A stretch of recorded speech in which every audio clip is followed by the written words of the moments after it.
Alright, YouTube, PewDiePie has supposedly fallen on hard times. YouTube Red canceled some sort of series he was going to make. Disney dropped him. I'm not sure why they were using him in the first place. But yeah, sort of the corporate deal side of his YouTubing experience is sort of waning. But I predicted that this would happen back in December. Link in the description for anyone new to the channel that hasn't gone back and seen that and who won't believe me. He adopted, at that time, on the power of sort of the memetics and Trumpite propaganda strategy, he adopted a new way of doing business. I think what happened is that some of these larger YouTubers, they must be kind of bored with simply catering to the teen and tween, jump cut demographic. And so they're looking for something edgy, which is the right thing to do. We should all be more edgy. We should all be attempting more anti-censorship rants and more analysis of the crap that the lamestream media won't actually cover properly. There's a huge vacuum right now in all entertainment and informational media, and some people are completely ignoring that fact. They don't know it exists or they don't care. And others are, I think, wisely moving in to fill the gap. I myself am doing that to the greatest of my ability. I'm seeing my support rise. I'm starting to do live material, and it's going to expand, and I've got another person on board now, so it's going to be quite something to see what happens from here. But the lamestream entertainment, we might as well call that legacy entertainment alongside the legacy media at this point. PewDiePie is smart enough to understand this. Even if you're catering to the mindless horde of tween demographic, you can't be totally moronic and manage to get over 50 million people to follow your material. It's just not possible. So he's an intelligent enough individual to know what he's doing. He had to have known that this sort of stuff would probably draw the ire of corporate sponsors. But you think he fucking cares?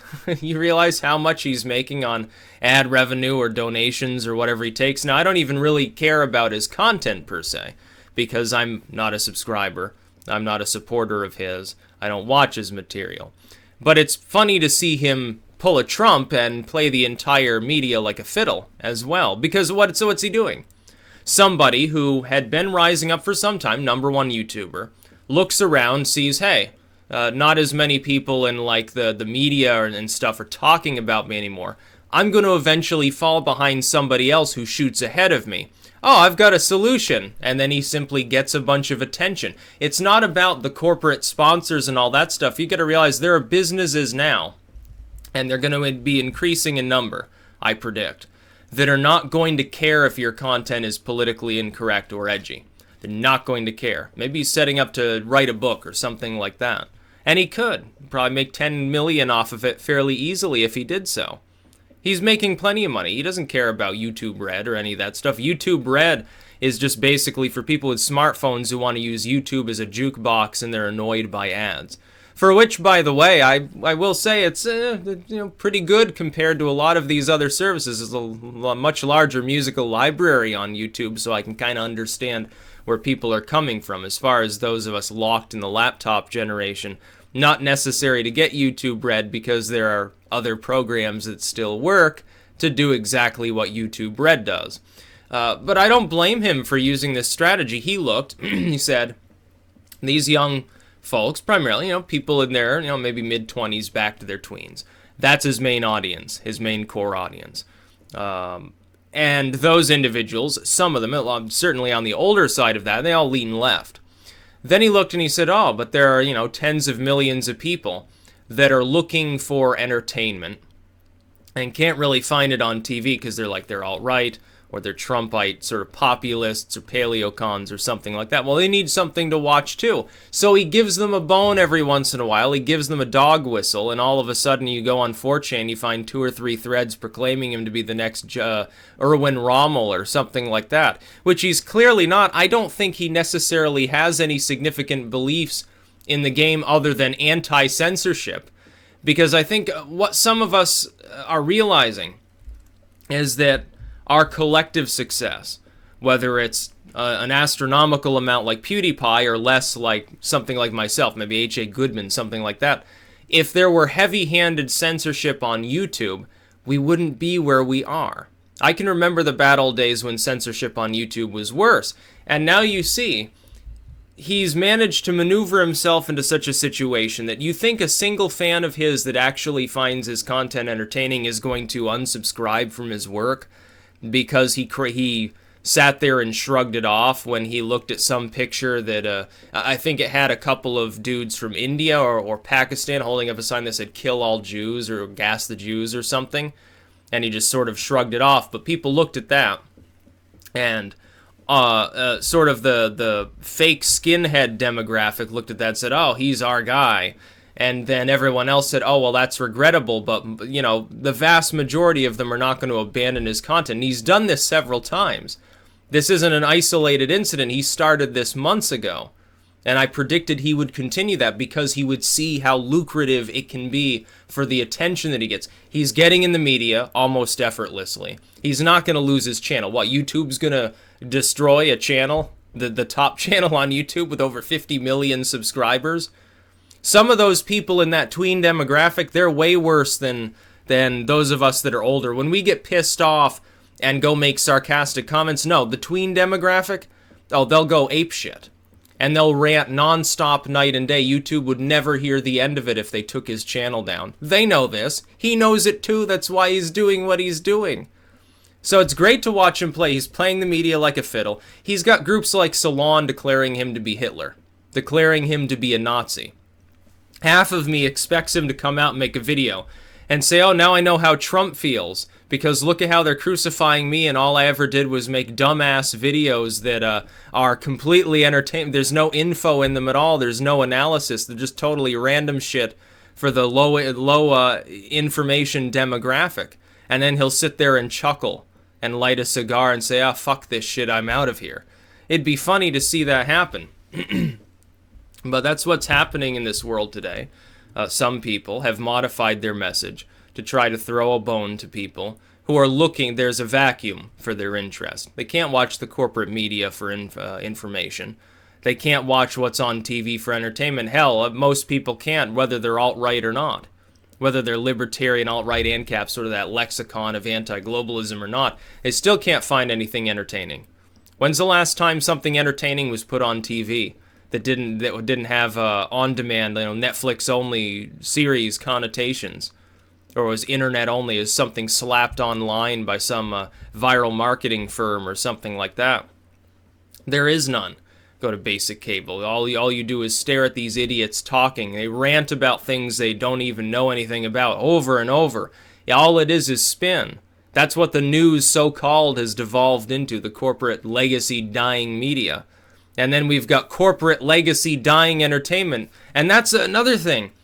When you talk about, this progressive TV show or something like that, still being made by a corporation, these people are too dumb to even realize it. But others have realized it. And people who have made their way in the social media era without being on TV, without giving a fuck about that, it's self-explanatory. Let's keep doing what we're doing. Anti-censorship is always a good tack to take up. It wouldn't make much sense for somebody who's making millions of dollars expressing himself in a kind of weird, maybe dumbed down way, but expressing himself. Why would it make sense for him to support censorship? When he sees a bunch of whining social justice warriors constantly talking about their feelings and oppression and racism, sexism, misogyny, and all these things, naturally he's going to try to pick at him a little bit, because it'll get him attention and probably drive the point home. They're attempting to declare a YouTube celebrity whose average content is, Cosby-style facial mugging with jump cuts. They're trying to conflate him as being a vicious anti-Semite. Yeah, I'm sure that'll go over so well. And in fact, on his quest here, the one thing that the alt-righters are correct about when they get pulled in by this obvious propaganda strategy by him to get attention. He's not an alt-righter, I believe. When they get pulled in and they make comments on him, there's one thing that they're correct about, And that's that by their standards, he is red-pilling people in the younger generation. Because they're looking, and they're seeing somebody who they like, who they find harmlessly entertaining. They see him getting ass-blasted by the corporate media, calling him a Nazi, calling him racist, calling him evil and politically incorrect. They then, naturally, because of their demographic, make the psychological association that being politically incorrect is good. He's not actually any of these other things, and his opposition is lying, and they're going to trust him. Because he's a smiling face behind a webcam, an approachable individual, a private individual, as opposed to the talking heads in the corporate media with their flashing lights and their big-ass studio desks and so forth. They're going to trust him over them. By the way, I'm not sure that I disagree with that assessment, which puts me in the same boat as a bunch of fucking 12-year-olds. I realize that, but I think they're right. I think they're right. Some random YouTuber is more likely to be honest with you than somebody that's getting a multi-million-dollar paycheck from some bank or something like that. Even if he is still making a huge amount of money, think about where a lot of that's coming from. It's just ads. It's from his audience, so he's going to cater to them. He's probably making more from that than he'd ever make from a YouTube Red show. Anyway, how many people even use YouTube Red who aren't using YouTube just as a jukebox? I look at my stats, it's like maybe 1% of the views are coming through YouTube Red, maybe. I'm assuming that that's people who landed on my videos while they were perusing music. You know, they saw the Hexenhammer work or something like that and just stayed on the channel while they happened to be on their mobile device. You know, they're driving down the road watching my videos. I don't recommend that, by the way. Yeah, that's the way that it goes. This was predictable because when he set it up in the first place, said, oh, well, I'll delete my channel. You know, his secondary channel that had nothing to do with his most popular channel. When I'll delete it if I hit 50 million subscribers because YouTube's anti-white. And that's what set this all off. And he quickly gained millions and millions of more subscribers, which means he's making much more money now than before. He probably upped his income by a large 5, maybe a 6-figure total, all told. Why wouldn't he keep doing it? You're making him rich. His opponents are now making him wealthy. It's funny to see, you know, some random Swedish YouTube celebrity con the entire media complex. This is how fucking retarded the corporate media is. I sit here and laugh. I don't even care about his content or his channel. I know next to nothing about him other than I could easily identify within 5 minutes of seeing his video, within 5 minutes of studying how the media reacted, it was obvious what he was doing. And it's worked, and it will continue to work for some time to come. I don't expect it to stop. He'll keep going. He'll push it even further because he knows that it will pay off. And there are others doing this. There are all sorts of people conning the media. You get someone, they proclaim themselves to be a white nationalist, they make a couple Sieg Heils, they go out and talk to the media, and all of a sudden they get all this attention. It's a dog whistle to people who are into that sort of thing, and it gets them attention from their opponents, who unwittingly, in many cases, are giving them money because they're taking ad revenue, especially if they're using YouTube. And the corporate media doesn't even realize what's being done. It's that funny. That's about all. Peace out.